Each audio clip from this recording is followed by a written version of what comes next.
오늘 새벽기도 함께 하신 우리 성도님들을 환영합니다. 우리 찬송가 425장으로 하나님 앞에 영광 돌려드리겠습니다. 425장 찬송입니다.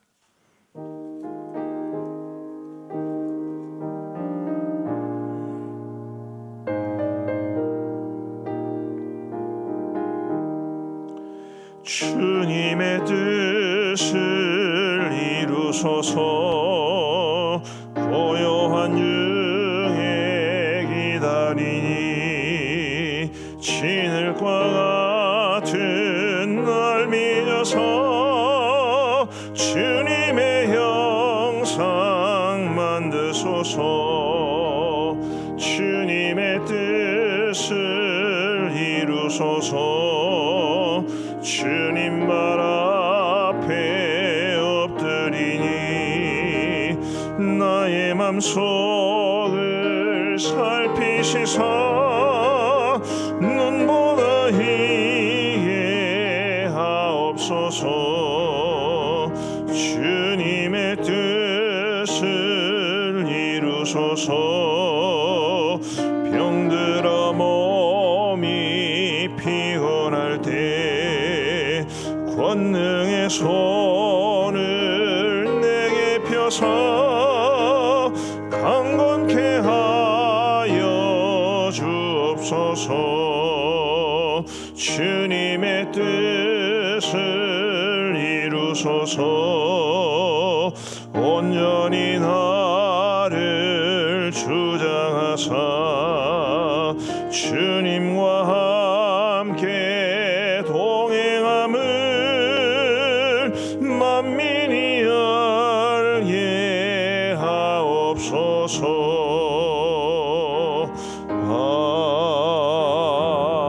아멘. 우리 하나님의 말씀은 사무엘하 15장 말씀입니다. 사무엘하 15장 13절부터 23절까지의 말씀을 우리 교독하시겠습니다. 사무엘하 15장 13절부터 23절 말씀입니다. 제가 먼저 13절을 읽겠습니다. 전령이 다윗에게 와서 말하되 이스라엘의 인심이 다 압살롬에게로 돌아갔나이다 한지라.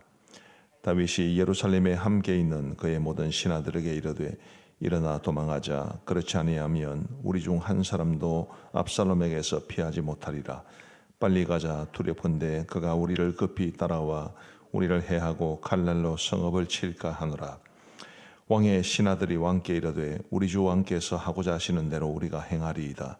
보소서 당신의 종들이니이다 하더라. 왕이 나갈 때에 그의 가족들을 다 따르게 하고 후궁 10명을 왕이 남겨두어 왕궁을 지키게 하니라. 왕이 나가매 모든 백성이 다 따라서 벳메르하게 이르러 멈추었으니 그의 모든 신하들이 그의 곁으로 지나가고 모든 그렛 사람과 모든 블렛 사람과 및 왕을 따라 가드에서 온 모든 가드 사람 600명이 왕 앞으로 행진하니라. 그때 왕이 가드 사람 이때에게 이르되 어찌하여 너도 우리와 함께 가느냐. 너는 쫓겨난 나그네이니 돌아가서 왕과 함께 내 곳에 있으라. 너는 어제 왔고 나는 정처 없이 가니 오늘 어찌 너를 우리와 함께 떠돌아다니게 하리요. 너도 돌아가고 내 동포들도 데려가라. 은혜와 진리가 너와 함께 있기를 원하노라 하니라. 이때가 왕께 대답하여 이르되 여호와의 살아계심과 내 주 왕의 살아계심으로 맹세하옵나니 진실로 내 주 왕께서 어느 곳에 계시든지 사나 죽으나 종도 그곳에 있겠나이다 하니 다윗이 이때에게 이르되 앞서 건너가라 하며 가드 사람 이때와 그의 수행자들과 그와 함께한 아이들이 다 건너가고 함께 읽겠습니다. 온 땅 사람이 큰 소리로 울며 모든 백성이 앞서 건너가매 왕도 기드론 시내를 건너가니 건너간 모든 백성이 광야길로 향하니라. 아멘. 드디어 이제 압살롬이 반란을 일으켰고 그리고 그 반란의 여파로 이제 다윗이 예루살렘을 떠나 도피길에 오르는 것을 오늘 본문은 말해 줍니다. 제가 어젯밤에 이제 오늘 본문을 읽고 있었는데 저희 집 사람이 묻더라고요. 압살롬은 왜 반란을 일으켰을까요? 압살롬은 왜 반란을 일으켰습니까? 글쎄요, 제가 알겠죠. 뭐. 왜 이런 결과가 빚어졌는가? 사실은 아주 비참하고 비극적인 일 아니겠습니까? 아들은 아버지를 향해 칼을 들고 아버지는 그 아들의 칼날을 피해서 도망치고, 근데 이게 가정의 비극으로 끝난 것이 아니라 국가적인 비극으로 이어졌다는 점에서 이 압살롬의 반란은 정말 비극적이고 비참한 일이었습니다. 왜 이렇게 되었는가? 크게 보면 두 가지 때문입니다. 하나는 죄 때문이죠. 사도 바울이 우리아의 아내 바세바를 취하고 그리고 우리아를 죽여버린 그 일에 대해서 하나님께서 그 죄에 대한 재앙을 내리셨기 때문입니다. 제가 언젠가 바세바 사건에 대해서 설교를 하면서 그런 말씀을 드렸습니다마는 하나님께서 우리가 죄를 범했을지라도 회개하면 용서해 주시는 것은 분명합니다. 그러나 죄는 항상 흔적을 남깁니다. 아주 깊은 흔적을 남길 수도 있습니다. 이 압살롬의 반란도 그 죄의 흔적입니다. 그 다음에 또 생각해 볼 수 있는 것은 다윗이 아들 압살롬과의 관계 회복을 위해서 노력하지 않았다는 점이죠. 다윗에게 몇 번의 기회가 있었습니다. 그럴 때 다윗이 이 압살롬의 마음을 어루만지고 그와의 관계를 회복해 주었다면 이런 비극은 일어나지 않았을 겁니다. 그러나 관계 회복을 위해서 미적 노력하는 것을 미적거리고 아들의 마음을, 그 상실한 마음, 상한 마음을 어루만져 주는 일을 제대로 하지 않았기 때문에 이런 비극적인 결과에 이르게 된 것입니다. 아주 우리가 부정적인 이 사례를 통해서 배워야 할 것이 많습니다. 우리가 죄를 아주 심각하게 생각해야 된다는 것. 죄를 범해도 회개하면 용서해 주신다. 그런 이 단순하게 드러나 보이는 면만을 생각하고 죄를 쉽게 생각하면 아주 큰 재앙이 닥치게 될 것입니다. 죄는 흔적을 남기니까요. 죄가 얼마나 무서운지를 알아야 하고, 그리고 사람과의 관계에서, 특별히 가까운 사람들과의 관계에서 그 사람들의 마음이 어떠한지를 읽고 관계를 회복하는 일이 매우 중요하다는 것을 우리는 배우게 됩니다. 어떻든 이 압살롬의 반란을 통해서 참 큰 비극이 일어나게 되었는데 아주 흥미로운 것은 이런 재앙 속에서 사실은 다윗의 영적인 회복이 시작이 됩니다. 오늘 본문 이전까지의 다윗의 모습은 굉장히 부정적입니다. 자, 세월이 한참 지났죠.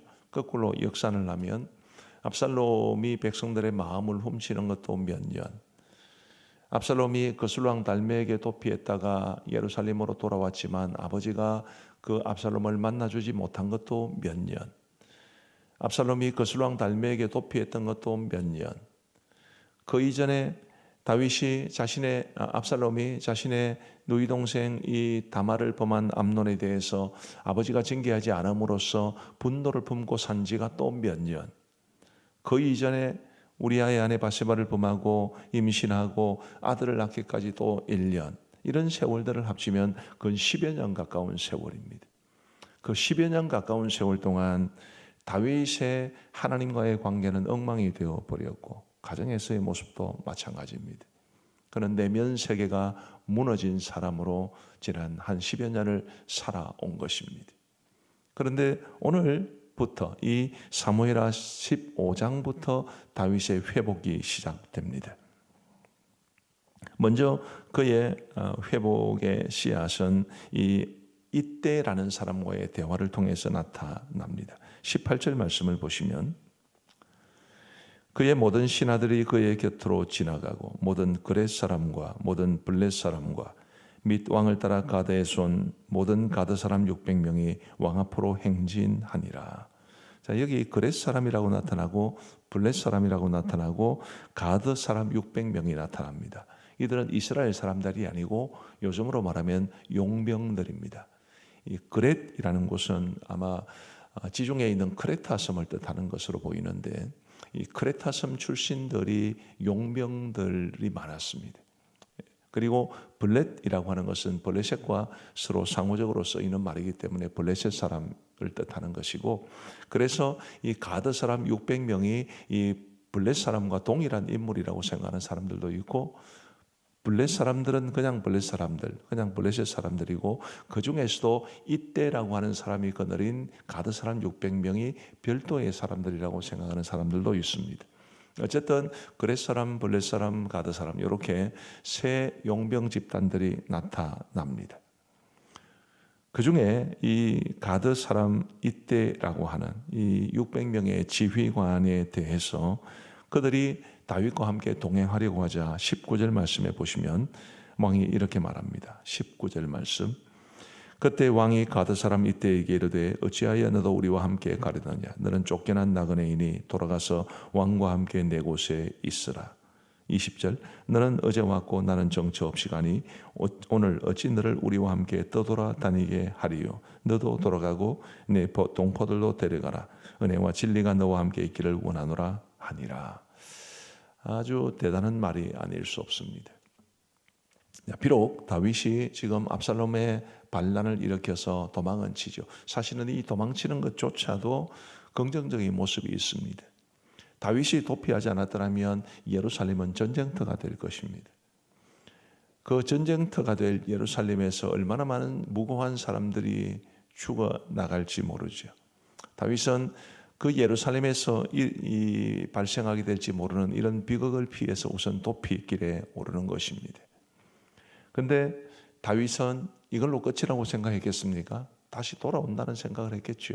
후궁 10명을 남겨놓은 것도 바로 그것을 말합니다. 근데 어쨌든 그렇게 다시 돌아올 생각을 하고 지금 당장 도피길에 오르는 이런 상황 속에서 자신을 따르는 신실한 사람 한두 사람이라도 얼마나 필요할 텐데, 이 용병 집단들, 아무나 용병을 하겠습니까? 전투력이 강한 사람이 용병을 하겠지요. 이 사람들이 정말로 필요했을 텐데 다윗은 오히려 이때로 하여금 따라오지 말고 그냥 새로운 왕을 섬겨라, 그렇게 말해주는 정말 너그러운 모습을 보여줍니다. 아까 말씀드렸듯이 지나간 10여 년 동안 하나님과의 관계도 이상해지고 사람들과의 관계도 이상해졌던 다윗의 모습과는 전혀 다른 모습이 펼쳐지게 됩니다. 이제 내일 월요일 아침에 말씀을 이제 보시겠습니다만은 또 다른 모습에 있어서도 다윗이 신앙이 회복되고 하나님과의 관계가 회복되는 것을 우리는 볼 수 있습니다.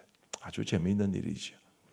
재난이 닥쳤을 때 비로소 다윗이 회복되는 모습을 보여주는 것입니다.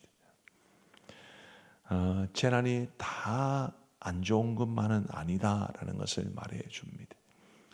생각해 보면 우리는 다 미련한 사람들이어서 큰 일이 닥치기 전까지는 우리의 잘못이 뭔지를 잘 모르는 경우가 많이 있습니다. 그러다가 큰 일이 닥치면 그때야 비로소 우리의 모습을 돌아보거나 혹은 하나님을 간절히 찾거나 그렇게 되죠. 물론 어려운 일이 닥쳐도 그게 무슨 의미인지, 자신의 모습을 어떻게 돌아봐야 되는지도 모르는 사람들도 많습니다. 그런 사람들은 평생 고생합니다. 그러나 정상적인 수준의 상식을 혹은 믿음을 가진 사람이라면 고난이 닥칠 때 자신의 모습을 돌아봅니다. 다른 사람 원망하는 것이 아니라 자기 자신을 돌아보는 게 우선이어야 되지요. 그러면서 그 고난 속에서 혹은 재난 속에서 우리 하나님의 뜻을 받들고 자신의 모습을 돌아보면서 성장해가는 모습이 있어야 합니다. 다윗이 보여준 모습이 정확하게 그런 모습이었습니다. 죄로 인해서 혹은 관계의 깨어짐을 통해서 일어난 이 압살롬의 반란, 이 큰 재난은 분명 다윗에게도 이스라엘 전체에게도 그의 집안에게도 큰 재앙이었겠지만 그 속에서 다윗이 회복되는 것을 보면 이 재난 속에도 하나님의 은혜가 담겨 있다는 것을 우리는 알게 됩니다. 혹시 큰 어려움을 당하셨나요? 사람들과의 관계가 힘들어졌습니까? 자신의 모습을 돌아보시기를 바랍니다. 물론 우리가 사람이기 때문에 원망도 할 수 있고 그러죠. 그러나 동시에 우리의 모습을 돌아볼 수 있는 것, 그 재난 속에서 우리의 모습을 깊이 돌아보며 하나님과의 관계를 회복하고 우리가 사람과의 관계도 회복할 수 있다면 재난이 아니고 복이 될 수 있을 겁니다. 그렇게 함으로써 하나님을 더 간절히 찾고 우리가 바른 관계 속에서 하나님이 기뻐하시는 삶을 아름답게 살아갈 수 있는 저와 여러분들 되시기를 주님의 이름으로 축복합니다. 오늘 본문에서 이때의 모습도 참 우리에게 큰 도전이 됩니다. 다윗이 자신을 따라가려는 이때에게 너는 오지 마라. 네가 나와 함께 갈 이유가 없다. 라고 말렸을 때 이때는 뭐라고 대답을 합니까? 21절 말씀, 우리 21절을 같이 한번 읽어보시겠습니다. 시작. 이때가 왕께 대답하여 이르되 여호와의 살아계심과 내 주 왕의 살아계심으로 맹세하옵나니 진실로 내 주 왕께서 어느 곳에 계시든지 사나 죽으나 종도 그곳에 있겠나이다 하니, 내 주 왕께서 어느 곳에 계시든지 사나 죽으나 종도 그곳에 있겠나이다 하니, 얼마나 충직한 모습을 보여줍니까? 아까 말씀드린 것처럼 이때는 이스라엘 사람이 아닙니다. 그는 다윗과 친인척 관계를 맺은 사람도 아닙니다. 용병이라고 하는 것은 계약 관계 아니겠습니까? 돈을 지불하면 그리고 자신의 무력을 다시 제공해 주는 그게 용병입니다. 그런데도 이때가 이 어려운 상황 속에서 왕이 어디로 가든지 내가 사나 죽으나 왕과 함께 있겠습니다. 다윗의 평상시 모습에 매료되었던지 아니면 그의 성품 자체가 워낙 충직한 사람이었는지 그것은 알 수는 없고, 그런데 어쨌든 이때의 고백이라고 하는 것은 우리에게 굉장히 깊은 감동을 줍니다. 우리 사랑하는 성도 여러분, 우리도 이때가 다윗에게 그랬던 것처럼 우리 주님에 대해서 이런 충성심을 보여주며 살아갈 수 있게 되기를 간절히 바랍니다. 좋을 때만이 아니라 어려울 때에도 내가 영광을 얻고 유익을 얻고 용병으로서 월급을 받고 그럴 때만이 아니라 다윗에게 별로 기대할 것이 없어 보이는 상황 속에서도 다윗을 충직하게 따랐던 모습처럼 우리도 주님을 충직하게 따르고 우리 주님께서 계시는 곳이라면 어디든 우리도 함께 있기를 원하고, 주께서 영광을 받으시는 자리뿐만 아니라 주께서 고난을 받는 자리에도 함께 있기를 원하고, 그렇게 충성스럽게 살아가는 것이 바로 우리 믿음의 사람들이 해야 할 모습이 아닌가 싶습니다. 오늘 우리 교회를 비롯해서 수많은 교회들이 봉사할 사람들이 없다고, 다들 구경꾼으로 전락해버렸다고, 교회가 일손이 필요할 때 선뜻 나서는 사람이 없다는 이야기를 굉장히 많이 합니다. 글쎄요, 이때가 보여준 모습은 그런 모습과는 정반대의 모습이죠. 어렵고 힘든 자리에서 주를 위해서 일하고, 어렵고 힘든 자리에서 주님에게 충성하고, 이런 모습이야말로 이때를 통해서 우리가 배워야 할 모습이 아닌가 싶습니다. 이제 말씀을 마무리하겠습니다. 오늘 크게 세 가지를 말씀을 드렸습니다. 압살롬의 반란이 일어나고 국가적인 재난이 닥치게 된 이유에 대해서 말씀을 드렸죠. 죄가 그 중 한 가지 이유였고, 그리고 압살롬의 마음을 어루만지고 관계 회복을 위해서 노력하지 않은 미적거린 다윗의 그 모습이 곧 재앙의 원인이었다는 것. 그래서 우리가 그렇게 되지 않아야 된다는 것을 말씀을 드린 것이고, 두 번째는 재난 속에서 오히려 다윗이 회복되고 있다는 것을 말씀을 드리면서 우리도 어려움 속에서 우리의 영혼이 회복되고 믿음이 회복되고 관계가 회복되어야 한다는 것을 말씀을 드렸습니다. 마지막 세 번째로 이때처럼 우리도 주와 함께 특별히 고난받는 자리에서도 어렵고 힘든 자리에서도 주를 외면하지 아니하고 우리 주님을 위해서 살아갈 수 있는 우리 모두가 되기를 우리 주님의 이름으로 축복합니다. 기도하시겠습니다.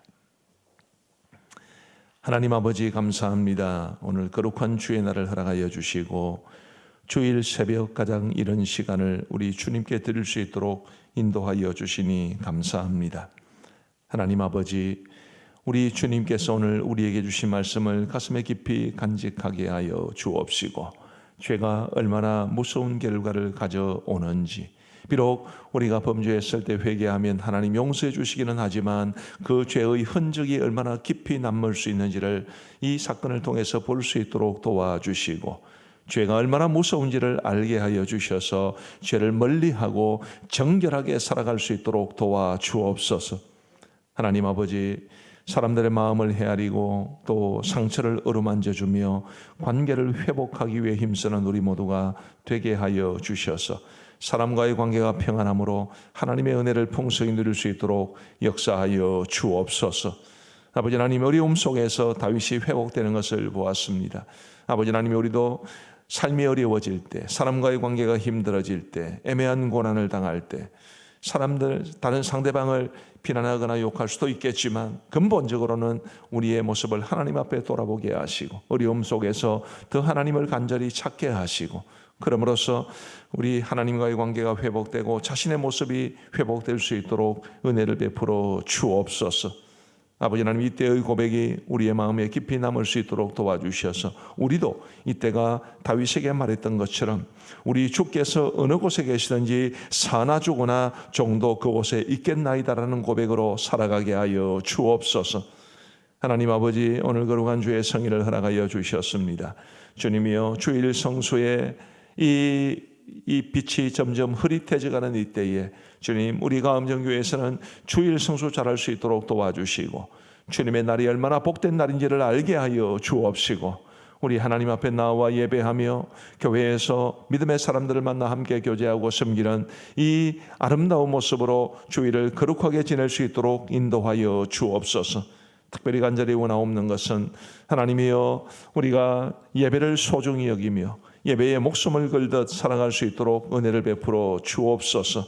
오늘 우리가 드리는 모든 예배, 이 새벽 예배로부터 이 오후 낮 예배 이르기까지, 또 우리 주일학교 예배로부터 무지개 예배 이르기까지 우리의 모든 예배가 하나님 앞에 기쁨이 되고 영광이 되고 우리 성도들에게 은혜가 될 수 있도록 인도하여 주옵소서. 자비하신 아버지 하나님이, 오늘도 학습세례 문답 교육이 이어집니다. 교리대학도 있고 제자의 삶도 있습니다. 오늘 정기 재직회도 모이며 오후는 저녁 예배를 대신하여 목장 모임을 가지게 됩니다. 우리의 모든 교육 훈련 프로그램, 우리의 모든 회의, 우리의 모든 이런 모임들을 통해서 우리 하나님의 은혜를 풍성히 누릴 수 있도록 도와주시고 우리 가음정교회가 더 주님이 기뻐하시는 교회로 온전히 세워질 수 있도록 역사하여 주옵소서. 하나님 아버지, 교회들마다 많이 어렵다는 이야기를 듣습니다. 우리 가음정교회뿐만 아니라 우리 창원 지역에 주께서 세우신 건전한 교회들, 그리고 우리 고신교단 산하의 모든 교회들 주님이 지켜 주옵시고 이 어려움의 때를 온 성도들이 한마음이 되어서 주님을 의지함으로 이겨낼 수 있도록 역사하여 주옵소서. 선교지 교회들도 지켜 주옵시고 우리 선교사님들과 선교지의 교회들이 주님의 은혜를 풍성히 누리며 살아갈 수 있도록 은혜를 베풀어 주옵소서. 하나님 아버지, 이제 우리가 개인적으로 기도하는 시간을 갖고자 합니다. 우리의 기도에 귀 기울여 응답해 주시기를 간절히 원하옵고 예수님 이름으로 기도하옵나이다. 아멘. 우리 개인적으로 기도하시겠습니다.